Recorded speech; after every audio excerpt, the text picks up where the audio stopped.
Bonsoir à tous pour ce deuxième rendez-vous du lundi. J'espère que les fêtes de Pâques se passent bien. Donc, vous avez été raisonnable au niveau du chocolat. Oui, après tout, pourquoi être raisonnable? De temps en temps, un petit excès, ça ne peut pas être mauvais ni dangereux. Il faut savoir limiter son excès. Moi, j'ai l'avantage d'avoir ma gastroparésie qui me limite dans mes excès. Je me suis offert une petite mousse au chocolat hier soir, faite maison et cétogène. Je n'ai pas pu me goinfrer avec. Hein. Donc j'ai fait. Voilà, c'est l'avantage de la gastroparésie, ça me permet de me limiter. Parce que moi j'adore la mousse au chocolat. Bon. Voilà. Bon, alors quant à moi, je vais pas trop mal, je dirais. Mieux que la semaine dernière. Malgré la gastroparésie qui est toujours là, le cancer non plus n'a pas disparu. Et le diabète, il s'enflamme. C'est les montagnes russes. Je ne vous montre pas mes courbes, mais c'est à vous donner le vertige. Donc, voilà, c'est pour ça que là, je vais rentrer dans une période où je ne vais pas manger. Là, j'ai mangé pendant 3 jours d'affilée. C'est pénible. C'est pénible de se sentir une petite barrique le lendemain. On me dit d'être nauséeuse, aller à la balnéothérapie, ma rééducation en piscine, et d'avoir peur que mon repas soit rejeté dans la piscine. Enfin, voilà, je vous passe ces détails. Donc, voilà, c'est donc ma priorité, c'est le cancer. Et ça passe par un équilibre du diabète.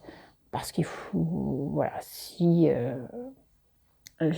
j'alimente mes cellules cancéreuses, si je les fais se développer, ça ne servira à rien. Donc voilà,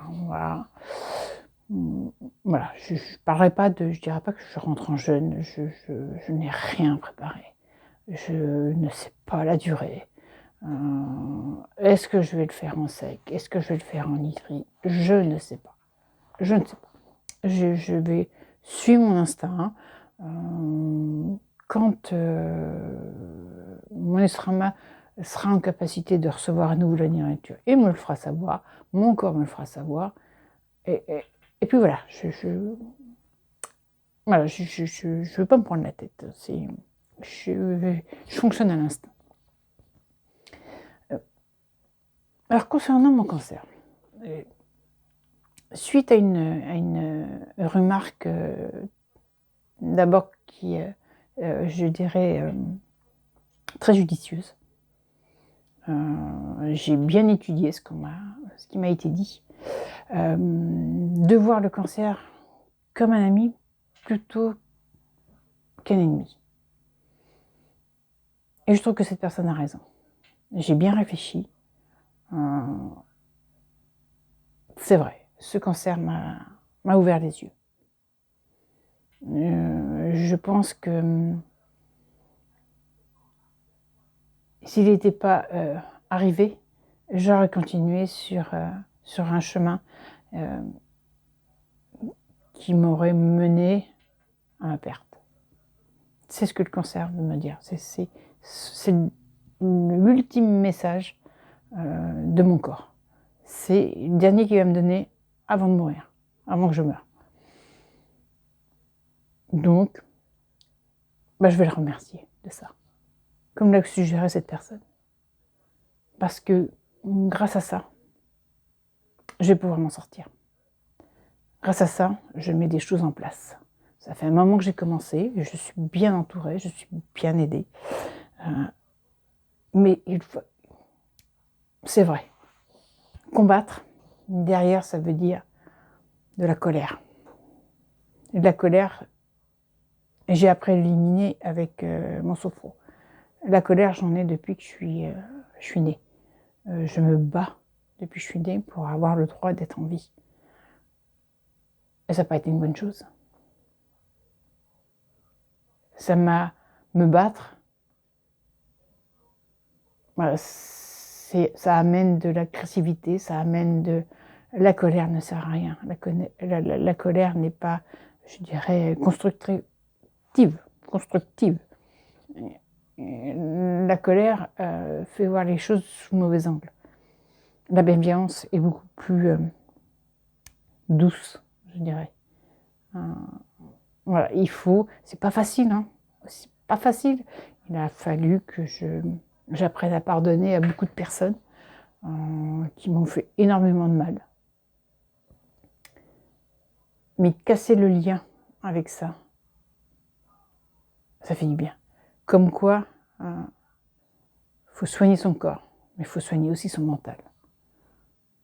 Et le message que je dirais, c'est faut pas hésiter à demander de l'aide. Moi, j'ai pas su le faire avant, je le fais maintenant. Ben, je veux pas dire qu'il est trop tard, non, ça s'est présenté comme ça. Voilà, j'ai rencontré les personnes qu'il fallait. Peut-être que je les aurais pas rencontrées avant, mais il faut que je me serve de ça. Et oui, je vais voir le cancer comme un ami. Ça va être plus facile. Je vais être encore plus sereine avec ça. Et je pense, et on va dire que je prends mon cancer comme une personne. Je tombe pas rond. Et je pense que le mental a une force. C'est une force. Et ce cancer, quand il va voir ma réaction, il va finir par partir. Parce qu'il va avoir compris, lui aussi, que j'ai entendu son message. Voilà. Donc, je vais continuer, et je dirais plus je continue mon combat. Je continue à opérer des changements dans ma vie. Là, je suis à fond dans mon projet d'entreprise. C'est juste une petite parenthèse, voilà. J'espère que ça va avancer. Je voulais aborder un autre point aussi, moi, qui me... Comment dire? Je ne peux pas dire me mettre en colère, parce que je suis en train d'éliminer la colère. Mais que je ne comprends pas. Je ne comprends pas ce rapport au glucide. Alors, moi, on me donne des conseils, hein. C'est pas le reproche que je fais, hein. Au contraire, hein, je pense que ils sont tous bienveillants, ils sont tous dans le but de m'aider. Donc, mais moi, quand je vois que des naturopathes me disent que je consomme pas assez de glucides, là, je trouve que même c'est quand même une aberration. J'arrête pas de le dire, c'est de plus en plus prouvé. Il y a plein de documents scientifiques, il y a plein de médecins qui sont d'accord. Le sucre, les glucides, tous les glucides, tous, provoquent le cancer. D'ailleurs, comme certaines personnes le reconnaissent, quand on fait l'examen qu'on appelle le SPECT-CAN, enfin, voilà, je cafouille un petit peu, enfin l'examen où on injecte un produit, comment je veux dire, un produit de contraste, on envoie du glucose, le réactif. Oh, je suis en train de chercher. Là, je suis en train de chercher. J'ai un petit trou de mémoire là. Voilà, le truc radioactif qu'on envoie, on l'envoie avec du glucose parce que les cellules cancéreuses adorent le sucre. Donc, directement, ça va sur les cellules cancéreuses et ils les voient tout de suite à l'examen. Donc voilà, donc le sucre, voilà. Et aussi l'insuline. L'insuline, moi j'ai lu récemment des études qu'on m'a fait parvenir où il est prouvé que l'insuline favorise le cancer du sein.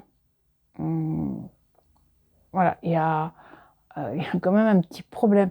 Moi, je ne comprends pas qu'on puisse dire à un diabétique à qui on propose un traitement qui va déséquilibrer son diabète, le mettre en hyperglycémie, bon, c'est pas grave, il suffit de faire une injection d'insuline.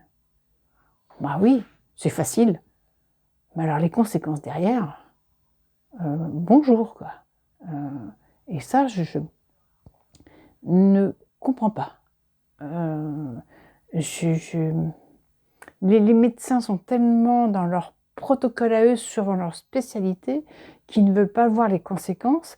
Et ça sera, moi je parle de mon cas, l'oncologue va faire son protocole et ça sera au diabétologue d'assurer le service après-vente sur le diabète qui sera complètement déséquilibré.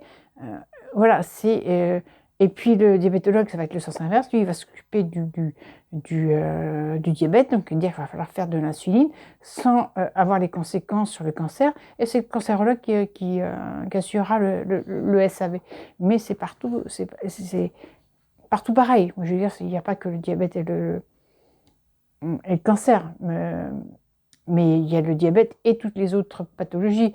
Moi, je sais que quand on me propose un diabétique, quand on propose des cortisones, quand on sait que ça déséquilibre le diabète, et ça c'est parfaitement reconnu. Et je ne comprends pas ce silence, je ne comprends pas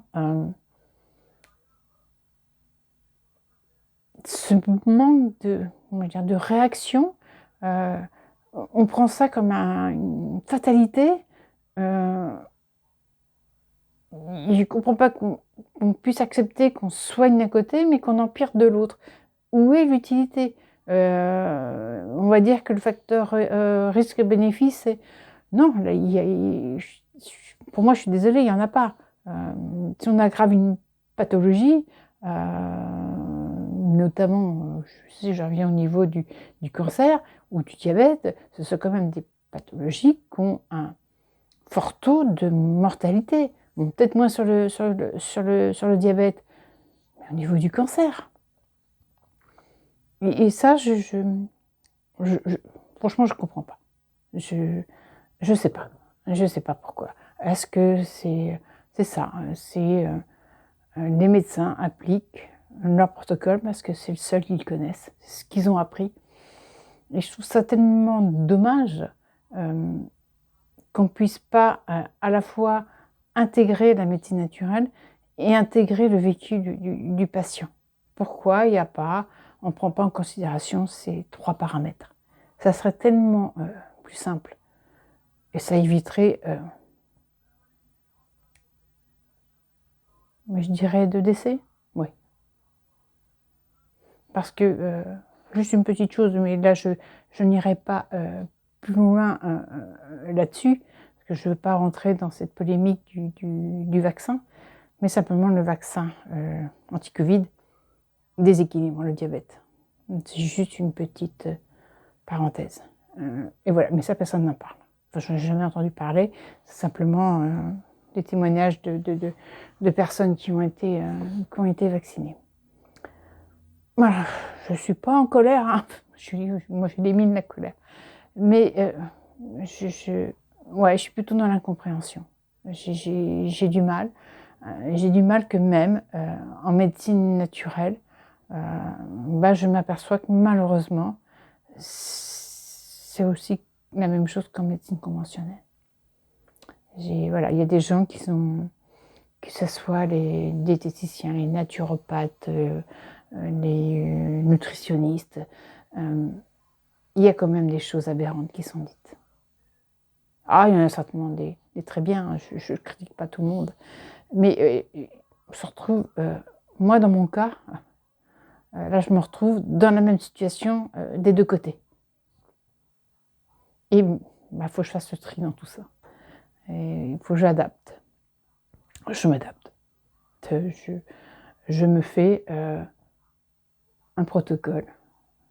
Est-ce qu'il faut que je lui donne un nom? Est-ce qu'il faut que je donne un nom à mon jeune aussi? Parce qu'on m'a fait remarquer, les jeunes, c'est comme les pâtes, il y en a plein de sortes. Plein de sortes. C'est pour ça on leur donne différents noms. Coquillettes, spaghettis, etc.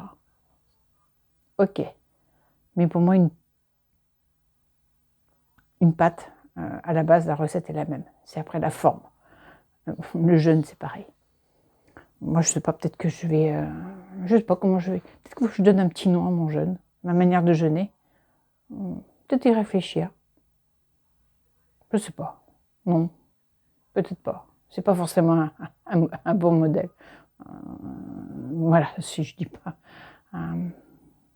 Moi, je veux juste témoigner de mon parcours. Voilà, après, les gens me croient, les gens disent que je suis folle, ou que je choisis pas le bon chemin.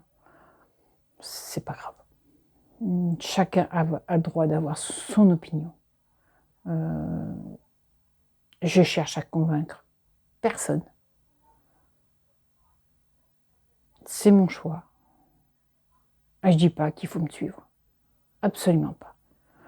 J'espère que certains pourront en tirer simplement des informations. Mais voilà. Donc, je vais m'arrêter là pour aujourd'hui. Je vous souhaite une belle semaine, puis je vous dis à lundi prochain. Au revoir.